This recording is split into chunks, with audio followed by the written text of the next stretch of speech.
في اجواء الصيف البطانيه ولا الكوفرته مهمه؟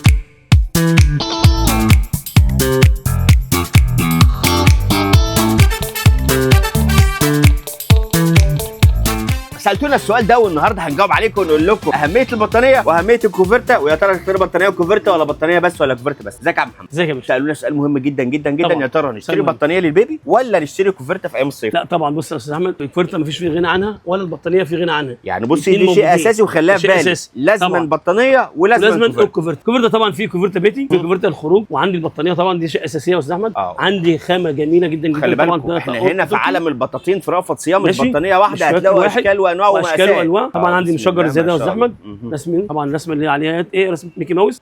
في عندي رسمه توم وجيري، كل الاشكال. في اكتر من رسمه البطانيه، اكتر من رسمه واكتر من مقاس اظن يا محمد، صح؟ هو مقاس كبير ده يعني متاح حاليا. ممكن المناسب اللي بيطول معاه شويه يعني. مش طبعا هي الام فاهم. دلوقتي خارجه الطعم البيبي مش عارف ايه تاخد بطانيه ده، لان طبعا جسمه يختلف عن جسمنا احنا. ايوه في الشهور الاولانيه والفتره الاولانيه الحاجات دي مهمه. البطانيه لازم يبقى عندك بطانيه للبيبي وتجيبيها مع اول ايه؟ مع أول طبعا الخامه زي ما حضرتك شايف، هي البطانيه خفيفه في الشيل، هي خفيفه في الشيل لكن تقيله في الدفن. تقيله في الدفن طبعا، دي في الشيل بس تقيله في الدفن. عندي منها الوان كتير طبعا، في العنابي وانواع كتير، في البني، في اللافندر، في طبعا بيجا، في كل الاشكال اللي انت عايزها، في طبعا موجود، وطبعا براندات كتير موجوده. ماشي. طب احنا شفنا ليه؟ شفنا البطانيه. تيجي نخش تعالوا نشوف الكوفرته. طبعا الكوفرته طبعا مفيش فيه غنى عنها، الاثنين اساسيين معاكي للبيبي. اوعي تقولي لا البطانيه عندي ده، عندي الكوفرته دي طبعا هي دي الخفيفه اللي احنا بنقول عليها، اللي هي تعتبر كوفرته بيتي داخل البيت نفسه. بصوا داخل البيت ده كوفرته للبيت، تحط البيب فيها تشيل منها طبقه واحده. دي طبقه واحده تمام. هي طبعا قط برضه نفس الحاجات، تفرش على السرير يا محمد، ايه ينام عليها البيبي وهو قاعد. طبعا يا معالي الوري برضه عشان لو خرجت بيه ولا حاجه، عشان دماغها بورت ومرسومه رسمه برضه جميله من ورا، جميله جدا جدا جدا. دي حاجه محترمه. في عندي برضه هنا موجوده يا استاذ احمد اهو. تعالوا نشوف الستايل ده كمان من الكوفرتات، من الكوفرتات الخروج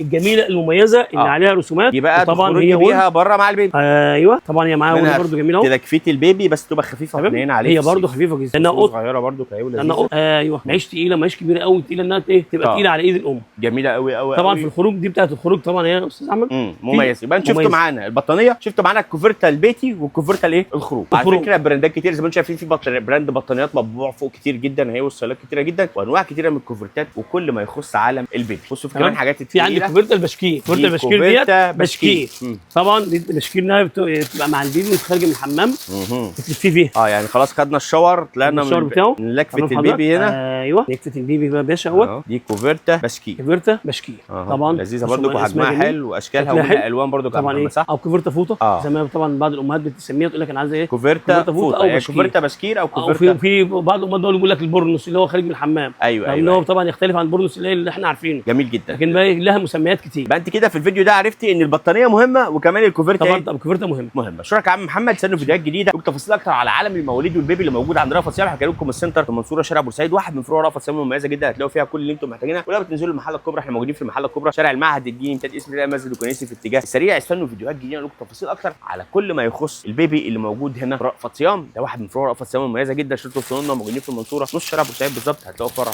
سنتر رأفت صيام. استنوا فيديوهات جديده لكم تفاصيل اكتر على كل المنتجات الموجوده في فروع رأفت صيام.